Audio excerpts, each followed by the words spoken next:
Morning, everybody. It's Nick. More on the Living Without Armour series, and this is about creativity. So I've just listened to the podcast by David Trotter, who's a massive creative advertiser, very, very successful. And that was suggested by Kath Howard. Thank you, Kath. I absolutely loved it. Loved his style, loved his storytelling. It was just really inspiring. And he's really, really hit some and sparked some thoughts in me about living without armour and about how creativity actually made me successful. So, when I think back to, oh my goodness, I'm going back a few years now. So when I think back to my early days, I was a working class girl off a council estate. A lot of my peers left school at 16, went into the local factory. I went into local jobs, and I was really, really clear from a young age that I wanted to do something different. I didn't know what it was. I just wanted to do something different. And but I was always very, very clear on that. And I kind of had a really a clarity of vision that actually I lost later in life. So I knew that the first step was I had to get to university. No matter what, I just knew I had to get to university, because the kind of jobs I was attracted to and I wanted to do, you couldn't get into without a degree. So no matter what, I was going to go to university. Despite the fact that I failed most of my A-levels, I did. I mean, I've told the story before. I sat on my parents' phone in the living room for 2 days with the UCAS book until I got to tea, and then I found a university with a place. And I didn't care what that place was, and I didn't care what that course was. I was just going to do it because it gave me a degree. And I threw myself into that with so much passion and motivation, and I worked late nights, and I made sure that I made friends with people who were actually all really lovely, but actually really knew what they were doing, and they could help me and they could support me. And then after I left that, again, I was still really clear. Once it became obvious to me that the financial sector wasn't for me. And if I'm honest, that was based on the back of a couple of interviews in the city, which were by far the most and probably some of the only really, if I'm honest, really sexist experiences that I had. I think one comment that was made to me in one of the interviews was, oh, well, your CV's not very sexy, is it? And I think my response was, no, neither are you. And I just got up and left. I just thought, it's clearly not for me. But my next port of call was management consultancy. I thought, oh, God, that sounds really fabulous, really interesting, etc., etc., etc. And I couldn't get a blue chip job, first of all, because I didn't have the right degree from the right university. But I didn't let that stop me, because I was really, really clear on my purpose, and I absolutely worked my arse off. And again, I think I've told the story. I got my first job by writing a letter, applying for a consultancy job where they were asking for 5 years experience for performance management consultant. I was 22 years old. And I just wrote this letter saying, I've got none of what you're asking for, but I really want this job, and these are the things I can offer instead.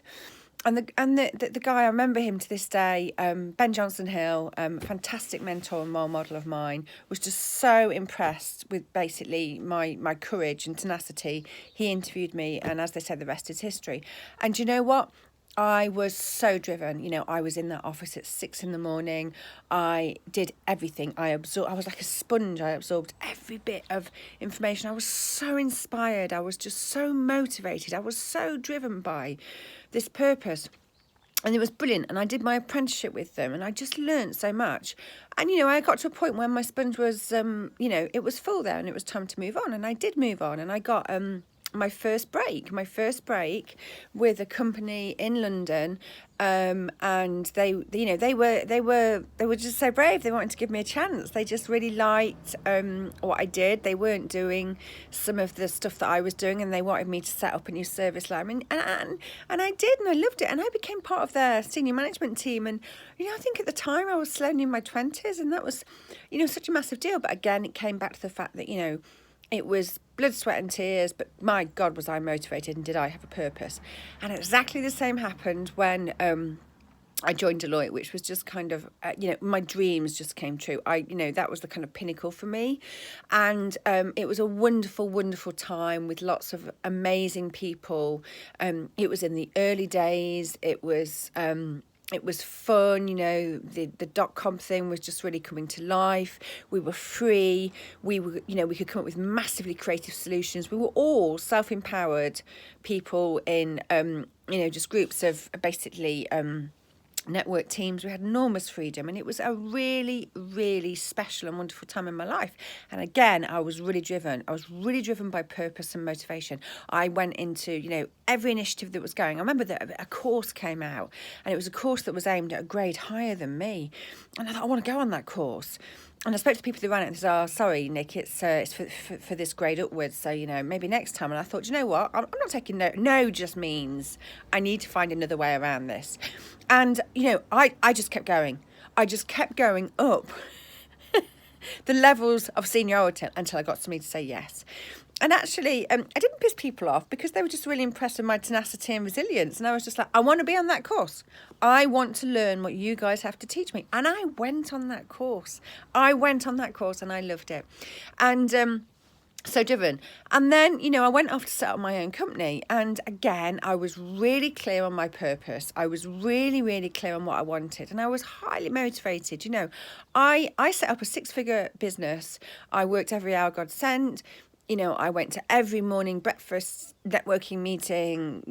I just poured my heart and soul into it. I just rang organisations out of the blue and just said, this is who I am, this is my CV. Let me just come along and do something for free. Show you what I can do, and we'll take it from there.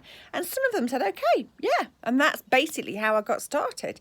I think I've told the story, I was living on interest-free credit cards and all sorts to get going. But I did that. And at the same time as doing that, I was pregnant with... first and second, well, not at the same time, obviously, but I had our first 2 children. So I did all of that whilst being heavily pregnant. I mean, the consultants who worked with me that we employed actually had my midwife's phone number because I would be travelling until the day I went into hospital. And again, the thing was, I had a real purpose. I was so driven. And I was so clear. And you know what? When it all fell apart, and I think this is really, really a big lesson for me to learn, it fell apart when I lost what that purpose was and I got confused. And it was like my environment, the world around me changed because by this point, I was pregnant with my 3rd child, which is when things started to crack. The financial crisis hit, which was a massive deal for us. We kept our clients, but all of the work was scaled back because nobody had any money. Lots of things that I'd taken for granted and had been my core drivers actually weren't there anymore. And my environment was changing. And what I didn't know, perhaps because I kind of lost a little bit of connection with myself, is that I was changing because I wasn't just a management consultant and Nick anymore. I was a mum.